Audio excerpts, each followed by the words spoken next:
Hello everyone and welcome to the September 2022 financial planning update. And what a month it has been, it's fair to say. We will begin, as we usually do, just with a look at some of the major global market indices. And once again, the FTSE 100 here is the standout performer in relative terms, if we can call it that, and it is certainly outperforming some of the other major markets. Now, September, it will come as no surprise, has been a very volatile month, and that in the UK anyway is largely driven by the actions of the government and the sort of now botched mini budget. Of course, we've heard many stories about that in the last few days. That's also had an impact across other global markets as well, especially on the bond market. The UK is still a very big player, so what's happening here on our own shores does have a reverberation effect in other global markets as well. Now, I should point out, as I continue to do this year, that these returns that we look at here on screen are denominated in pounds sterling, and the devaluation of sterling has actually improved the relative returns, or rather improved the loss position on some of the other global markets. So the S&P 500 has been down most of this year, something between about 20 and 25% in US dollar terms, but the damage has been quite significantly limited by the devaluation of sterling. Now, that's part of the story, but as many commentators are now highlighting, in actual fact, what we see is that the dollar has also been very strong this year. So perhaps up until the last 3 or 4 weeks, it was probably fair to say that we were dealing more with strength in the dollar than we were weakness in the pound. Clearly, the government's actions have now served to weaken the pound significantly during the month of September, although we have now started to see some reasonable level of recovery in sterling in the last couple of days as things have calmed down somewhat. As we did last time, I'm also just going to overlay here the European market and also the gilt market as well. European markets really have struggled this year, and once again, bearing in mind that these are sterling denominated returns, so the actual losses in some cases have been much more significant. But once again, that the standout feature here is the gilt market, the government bond market, which is shown here in the turquoise colour. Notice on the right hand side of the graph there has been some very significant recovery just in the last couple of days, and this is really in a response to the government now backtracking on some of their proposed measures. But suffice to say, we are still dealing with a very significant loss on the gilt market during the calendar year of 2022. Fortunately, the portfolios were relatively underweight in gilts, and even the bonds and gilts that we are holding tend to favour the shorter end of the spectrum, which are less sensitive to interest rate movements. Nonetheless, September has not been a favourable month for portfolio performance, and I think this applies across the board really, almost irrespective of which asset classes people are invested in. But once again, we see this dynamic where actually it's the more conservative portfolios that have suffered slightly more because of the weakness in the bond market. Now, fortunately, we don't have any clients invested within our cautious portfolio, and we've tended to caution against that given the very high bond concentration, and that has proved to be fairly wise advice.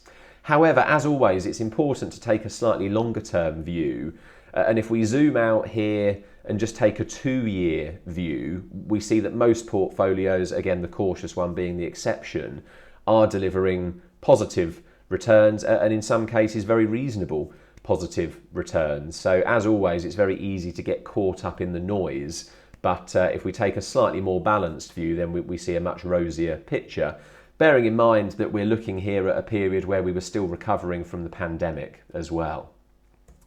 So speaking of turbulence and volatility, I think it's fair to say what a month after September, and as the Chancellor famously now mentioned in his speech, what a day even. We are seeing at the moment some very extreme shifts both in bond and equity markets. And as I mentioned in my special webinar session last week, and again, you're very welcome to watch that if you wish, I really do think that we are now breaking the status quo of the past 15 years. I think we have now closed that particular chapter of the financial history books that ran from the financial crisis in 2008, and history will now show it ran up until the end of 2021. And I think really the 1st of January 2022 represents a page turn and a new chapter in the sort of economic history books. And I think we really are entering now a different era. So from an action perspective, do pay attention, remain vigilant, remain flexible, keep your mind and your options open. Things are changing very, very quickly. I'm aware of some stories in the press, reporting on people rushing through the door to take advantage of what are now much more attractive cash savings rates, for example. And as I speak, you can achieve roughly 4% on a one-year bond. And of course, compared to the last 15 years, that sounds absolutely spectacular. But my sense is that those rates may well go slightly higher. So as I say, just pay attention, remain vigilant, and don't necessarily rush at the first thing you see, because there may actually still be better to come in that respect. Now, of course, the opposite is true if we're talking about things from a mortgage or a borrowing perspective. We've probably seen the stories in the media about mortgage rates rising very, very significantly. Even just over this last calendar week, we've seen a huge number of deals repriced, and the cost of borrowing has increased in some cases by 1.5% in the space of a week. We're also seeing this now reflected in things like car finance deals, credit card deals. All of these things are changing very quickly. And as I say, in some cases, we are seeing rate changes on a daily basis. And in some cases, those are a very significant move. So it really is worth just reviewing things and keeping an eye on the market on a regular basis.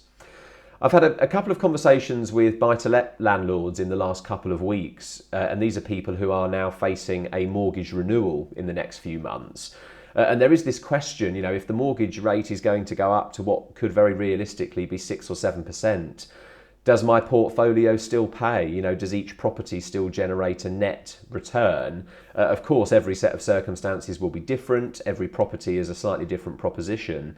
But certainly with some of the landlords I've been talking to, they are now questioning, does my buy-to-let portfolio still make sense? Or actually could it become a bit of a drain on cash flow on a day-to-day basis if the interest rates go up? Now, although we're going through a period of real volatility, the circumstances we find ourselves in are things that the world has been through these sorts of situations before. And generally speaking, real assets, we're thinking here of shares, equities, properties, bonds, they will generally still deliver real above inflation returns over extended periods of time. Of course, there will be exceptions to that rule in the short term, one of which is probably right now. But given where inflation is, we still need to be targeting a real inflation-beating return over a period of time. And my final point is just to have a bit of a ponder over your tax planning, and especially when it comes to things like cash accounts or any investments that are generating interest or dividend yields. It could well be that this has not been much of a problem for the last 15 years. We haven't needed to pay it a great deal of attention. However, now we are starting to see more meaningful interest rates on cash. So if that cash is not in the right person's name, or if the tax planning is not optimised, we may find that we have a much larger tax liability than necessary.